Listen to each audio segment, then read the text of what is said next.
Selamat pagi anak-anak semua. Jadi di sini kita hari ini belajar tema 1 organ gerak hewan dan manusia. Subtema 1 organ gerak hewan, pembelajaran 1 organ gerak hewan dan manusia. Nah, di sini ada Pak Rudi dan Edo yang sedang berbincang di peternakan atau di kandang kelinci ya. Edo bertanya, "Pak, lucu ya, kelinci-kelinci itu bulunya tebal dan bergerak-geriknya lincah. Kenapa kelinci bisa meloncat dan berlarian dengan lincah seperti itu ya?" Benar, kelinci dapat bergerak lincah karena didukung oleh organ-organ gerak. Pada dasarnya, organ gerak kelinci serta hewan lainnya hampir sama dengan organ gerak manusia. Nah, di sini anak-anak, salah satu ciri makhluk hidup adalah bergerak. Manusia dan hewan bergerak untuk berpindah dari satu tempat ke tempat lainnya. Jadi kalau misalnya kalian dari ruang tamu pindah ke dapur, artinya kalian sudah bergerak berpindah dari satu tempat ke tempat lainnya. Nah, alat gerak ada dua. Yang pertama alat gerak aktif, yang kedua adalah alat gerak pasif. Yang termasuk alat gerak aktif adalah otot. Nih, ya otot. Jadi di sini ada otot. Ini adalah alat gerak aktif. Jadi yang kedua adalah alat gerak pasif, yaitu tulang.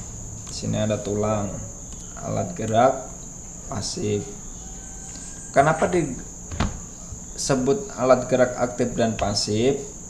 Nah, karena otot itu yang bisa bergerak.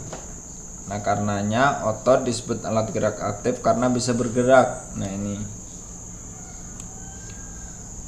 Nah, tulang disebut alat gerak pasif karena tanpa adanya gerak otot, tulang tidak dapat bergerak. Jadi kalau misalnya tangan ini bergerak dari bawah ke atas, itu karena adanya kontraksi atau gerak daripada otot di sini. Jadi tulang sebenarnya hanya ngikut. Nah, kalau otot tidak bergerak, tulang tidak bisa bergerak juga. Nah, itu karenanya disebut alat gerak pasif. Nah, sekarang adalah macam-macam alat gerak hewan. Ada kaki, ada sayap, ada sirip, ada otot perut. Nah, pernah melihat ya hewan-hewan apa aja?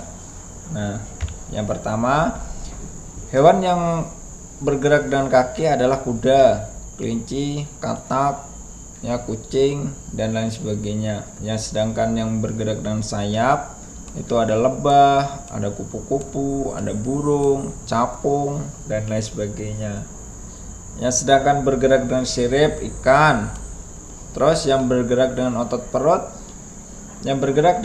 perut, itu biasanya adalah binatang melata seperti cacing, ular dan lain sebagainya. Nah, sekarang perhatikan paragraf berikut. Salah satu ciri dari makhluk hidup adalah bergerak. Secara umum, gerak dapat diartikan berpindah tempat atau perubahan posisi sebagian atau seluruh bagian dari tubuh. Makhluk hidup akan bergerak apabila ada rangsangan yang mengenai sebagian atau seluruh bagian tubuhnya. Gerak pada manusia dan hewan menggunakan organ gerak yang tersusun dalam sistem gerak. Nah, dari paragraf di atas, apakah kalian masih ingat dengan ide pokok? Nah, ide pokok adalah gagasan utama pada teks atau sebuah paragraf. Nah, bagaimana cara menentukannya? Cara menentukan ide pokok adalah kalian harus membaca keseluruhan dari paragraf. Jadi paragrafnya dibaca dulu. Nah, baru cari kalimat utamanya. Kalimat utamanya di mana baru kita cari. Kalau sudah ketemu, Tentukan inti dari kalimat utama, karena ide pokok adalah dari kalimat utama. Jadi ide pokok itu biasanya adalah dari kalimat utama. Terus kalimat utama biasanya berada di awal paragraf atau di akhir paragraf. Dalam paragraf biasanya terdapat satu kalimat yang berisi ide pokok dan juga kalimat pengembang. Jadi kalau paragraf panjang biasanya terdiri dari dua. Yang pertama satu kalimat utama, yang lainnya adalah kalimat pengembang. Kalimat pengembang merupakan pengembangan dari kalimat utama. Nah, ini contoh. Sekarang kita tentukan ide pokok dari paragraf berikut. Ide pokoknya di sini. Ini adalah ide pokoknya. Ini adalah kalimat utamanya. Jadi salah satu ciri dari makhluk hidup adalah bergerak. Jadi paragraf ini ya, ide pokoknya yang mau disampaikan ke pembaca adalah salah satu ciri dari makhluk hidup. Nah, sedangkan selanjutnya adalah kalimat pengembang. Secara umum bergerak dapat diartikan berpindah tempat atau perubahan posisi sebagian atau seluruh bagian dari tubuh. Makhluk hidup akan bergerak apabila ada rangsangan yang mengenai sebagian atau seluruh bagian tubuhnya. Nah, ini adalah kalimat pengembang. Jadi ide pokoknya di awal ya. Ini adalah kalimat pengembangnya. Tapi tidak menuntut kemungkinan kalau misalnya ide pokoknya ini di belakang. Karena ada dua ya. Ada dua.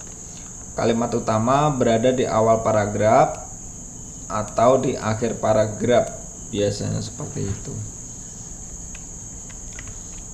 Oke, kita lanjutkan ya. Pembelajarannya mungkin itu penjelasan dari Bapak. Nanti kalian bisa belajar dibaca-baca ulang, videonya bisa diputar-putar beberapa kali agar kalian lebih paham. Mungkin hanya itu dari Bapak. Selamat belajar.